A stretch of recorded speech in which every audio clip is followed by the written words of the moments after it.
glad you decided to drop by.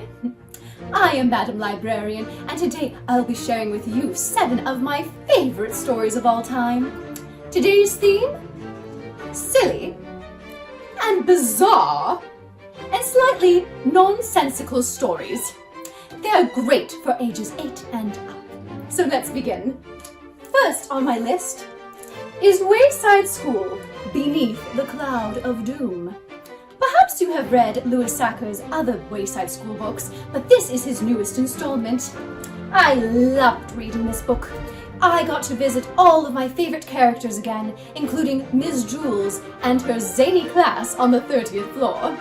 In this book, they will have to collect toenail clippings and even take an ultimate test, all whilst a cloud of doom is hovering over them.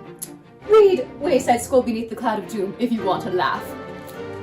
Now, if you're in the mood for something else, perhaps you might want to try George's Marvelous Medicine.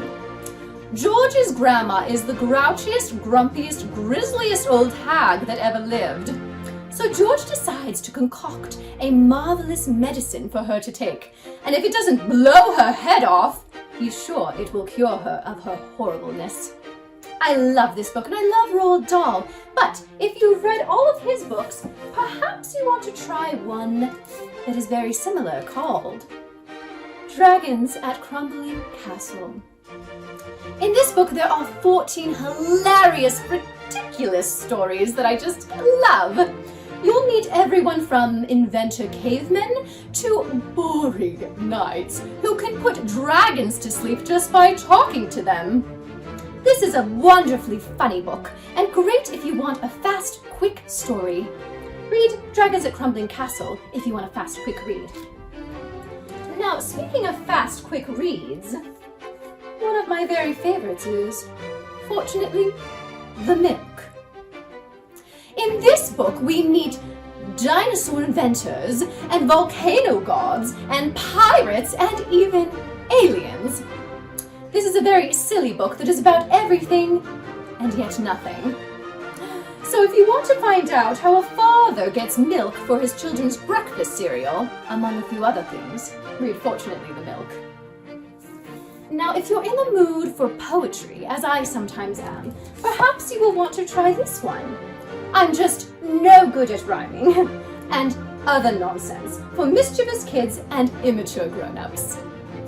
This is great for lovers of Shel Silverstein. These poems are so ridiculous and so witty that you'll just eat them up.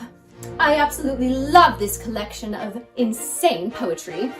Read this one if you like a funny poem or two. Now, one of my very favorites is The Phantom Tollbooth.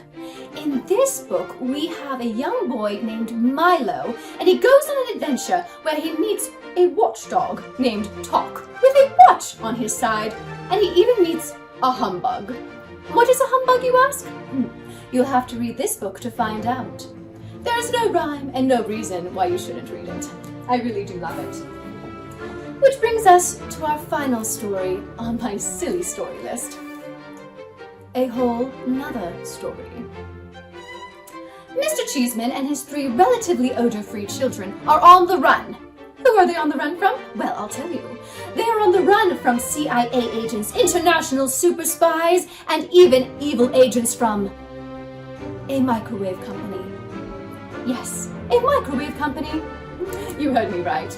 Well, Mr. Cheeseman and his 3 children and the sock puppet named Steve are going to have to use all their wits and all of their talents and a wad of tasteless bubblegum if they are ever to thwart their enemies. A very funny and nonsensical story. So, there you have it, my friends. 7 of my very favorite silly nonsensical stories. So go to your local library and perhaps check a few out. I promise you'll like them.